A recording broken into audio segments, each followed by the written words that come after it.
problem with something, is it up to us to determine, I mean, what's going to happen as far as writing a citation, doing? No, they will do that, and we're kind of bouncing into the next issue, but I think it's appropriate to do so, because the next piece that I do want to talk about is the International Property Maintenance Code, which we have discussed a couple of times, be it our existing code or the International Property Maintenance Code, which is a pretty concise thing, that provides like the whole package of what needs to be done, like the kind of notification, the penalties involved with it.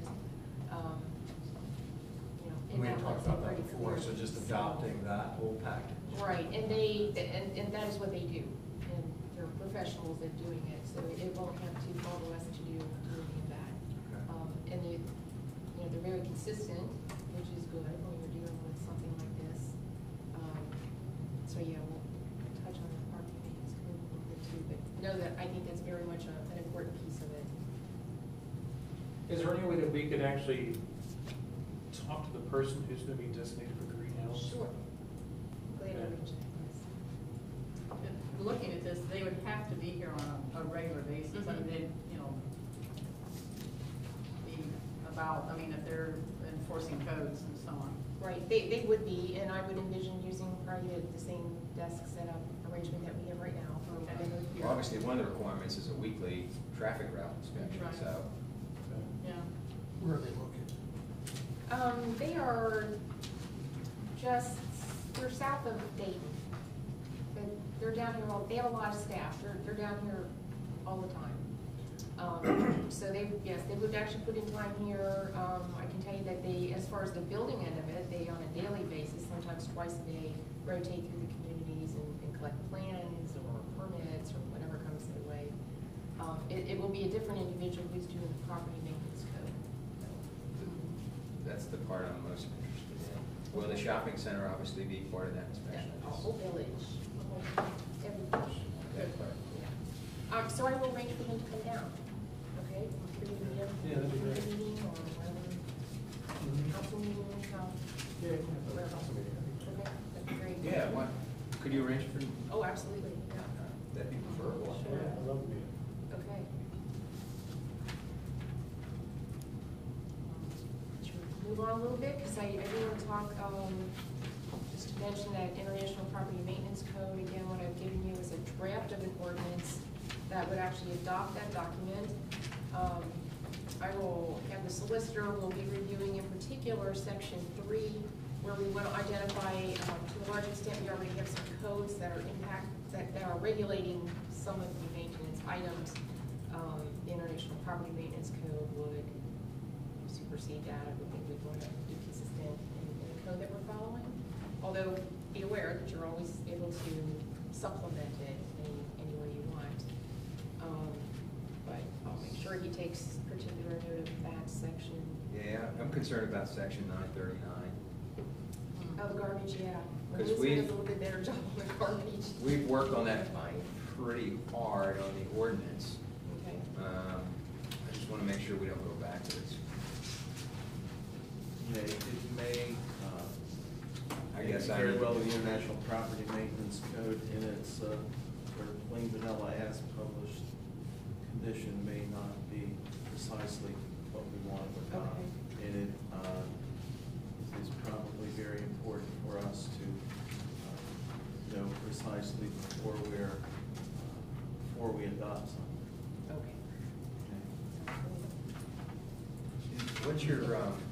What's your thoughts about adoption? Do we have to do it at the same time that is it advisable to do it at the same time that we engage national inspection, or? I don't think we have to.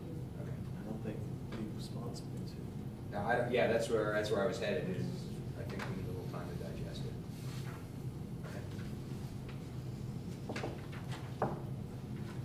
Okay. I also have the most current version, and I have it in 2 forms. I have one that is strictly the language, and then one that has commentary, excuse me, that goes along with it. So I can make those available to you if you'd like to be reviewing it at this point in time. I don't think I can copy these, but there is a version we have come with that we'll be able to welcome to take a look at those books. Any more questions on that one? Okay, moving on to the fee schedule for the building department, and I do have a copy. What we do utilize is the Hamilton County Building permit schedule. Everybody see that? And then we do have one page at the back, which is a kind of a summary, and I think there are a few differences that you have adopted over the years that this will be ours, unless you want to make changes. Now, from time to time, we've had some discussions that to promote certain, try to encourage certain home improvements, we might want to take a look at those. So I wanted to get this to you tonight for you to start taking a look at and like let me know where those things are so we can start doing maybe some comparisons with other communities, find out what they're doing for fees, figure out where we want to go. Specific ones. Ones I've heard are like for decks, you know, I guess when you add up the Hamilton County fee, it's expensive to put on a deck, so that might be one we're going to take a look at.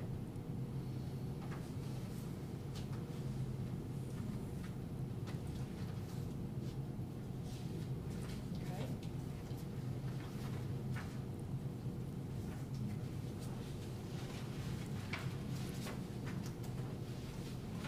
Questions on those? Okay, the one last thing I wanted to talk about was the home ownership workshop, which again is on September 29th, 6 to 8 p.m. down at the Roy's.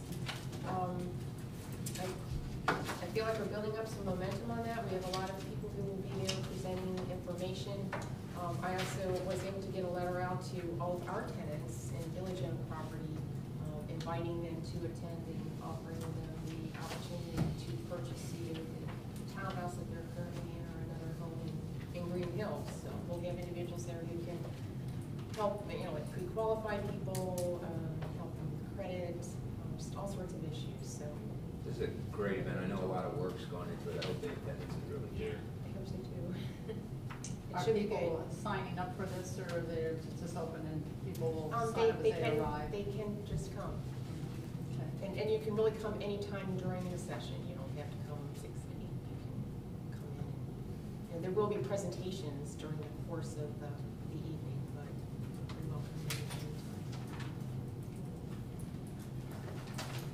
Yeah, that's right. All right.